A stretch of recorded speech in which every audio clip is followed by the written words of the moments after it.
വാഴ നിന്റെ ഞാൻ വല്ലതും വിളിച്ച് പറയും. എന്താ രാമു, എന്തൊക്കെയുണ്ട് വിശേഷം? നല്ലത്. ഭാര്യക്ക് സുഖം തന്നെയല്ലേ? ഭാര്യയ്ക്കും ഭർത്താവിനും സുഖം തന്നെടാ പട്ടികളെ.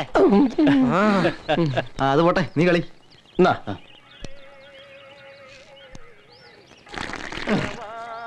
നടലാക്കിയായ അല്ല, ഈ താരം നമ്മുടെ പുതിയാപ്പളയല്ലേ? എനിക്ക് ഒരു ചൂട് ചായ എടുക്കട്ടെ. ആ വേണ്ട മമ്മദ്ക്ക, അവൾ ഒറ്റയ്ക്കേ ഉള്ളു തോട്ടത്തില്. എനിക്കൊരു പാഴ്സൽ തന്നാ മതി. 4 ദോശയും ഒരു മുട്ടക്കറി. എന്താ ഈ സഞ്ചിയില്? ഇത് അവൾക്കുള്ള ഫുഡാ. ഫാക്ടം പോസ് 20-20-0-13. നീ ആളാകെ മാറിപ്പോയല്ലോടാ. ഒരു കല്യാണം കഴിച്ച ആരായാലും മാറിപ്പോവും. എന്നാലും നിക്കാഹിന് നമ്മളൊന്നും വിളിക്കാന്ന് വലിയ കഷ്ടമായി പോയി കേട്ടോ. രാജീവ് ഗാന്ധി സോണിയാഗാന്ധിയെ കല്യാണം കഴിച്ച മുഹമ്മദ് ഖാനെ വിളിച്ചോ? ഇല്ലല്ലോ. അതങ്ങനാ, എല്ലാ കല്യാണത്തിനും എല്ലാരെയും വിളിക്കാൻ പറ്റില്ല. ഇതെന്താ ഷർട്ടേല് വാഴക്കറയാണോ? എല്ലാം അറിയാം, എന്നിട്ട് ചോദിക്കണോ? ചോദ്യം കേട്ടില്ലേ? ഒന്നും അറിയാത്ത പോലെ കള്ളൻ. അയ്യോ, അവള് വിശന്നിരിക്കുവാ. ഞാൻ ചെന്നിട്ട് എന്തേലും കഴിക്കൂ. പറ്റില്ല, ഇരിക്കണേ. മാറടാ. ഓരോ ജന്മങ്ങളെ. അയ്യോ, എന്റെ പണി.